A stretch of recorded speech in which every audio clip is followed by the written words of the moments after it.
Andrews, and welcome to the spot where I normally do my morning devotionals.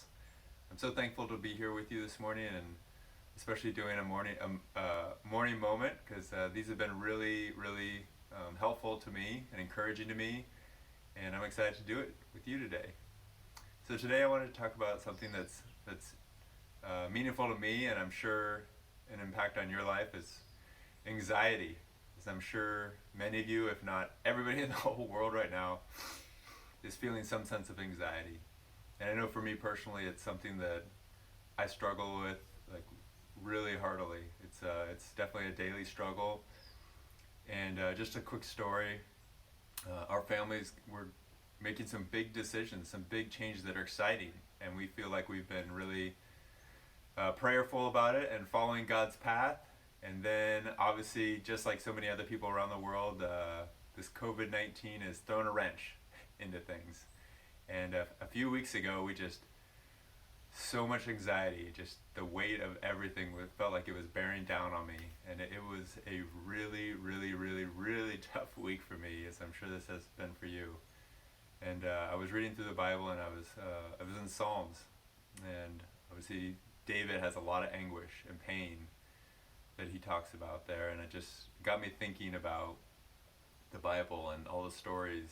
And obviously, the Bible is God's story for us and humanity and His love for us. But when you get into it, all the stories of people, just like you and me, there's so many stories of anxiety and people and how they get through that anxiety to God. Whether it's Abraham taking Isaac up the mountain to sacrifice his own son, or Moses taking his people out of Egypt, being called to do that. Jonah just ran away from God. Naomi and Ruth walking through wilderness to places they didn't know.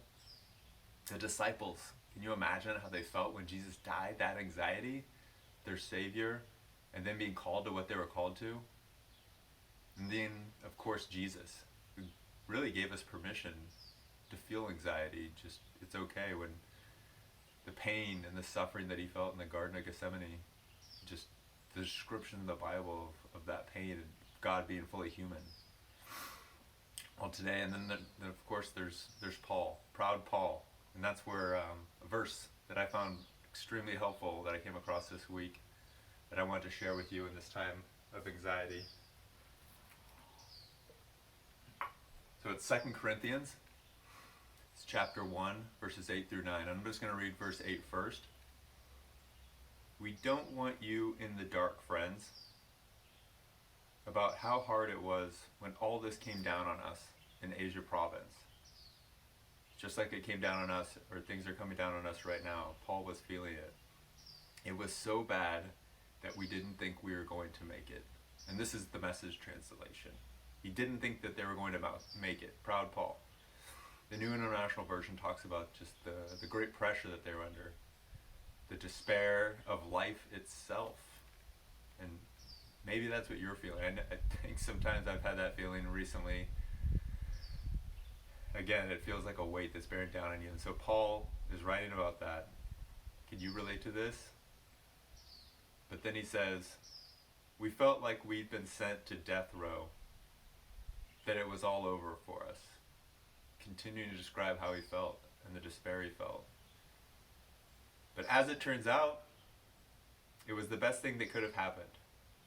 Instead of trusting in our own strength or wits to get out of it, we were forced to trust God totally. Not a bad idea. Not a bad idea, since He is the God who raises the dead. I mean, that's true, right? It's not a bad idea. It's a little humor, I think, at least in this translation.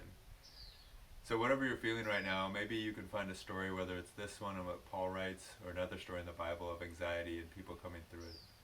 And that total faith. And so I want to ask you, just leave you with this.